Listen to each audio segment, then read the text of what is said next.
Hello everyone, today we are going to learn basic Visual Studio Code HTML, how to display text. So there are two options for the basic display text. You can use the paragraph text or you can use the heading text. As example, you can tap P to create the paragraph text. And I will create in here for the display text 1.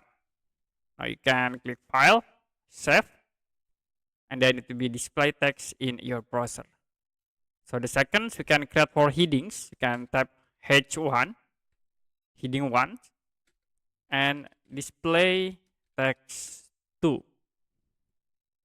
can click File and Save, create display text 2 with headings.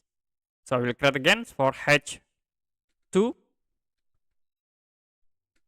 Type display text 3.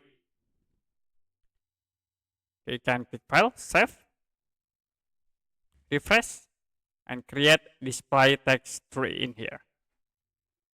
So that's it for basic Visual Studio Code HTML, how to display text.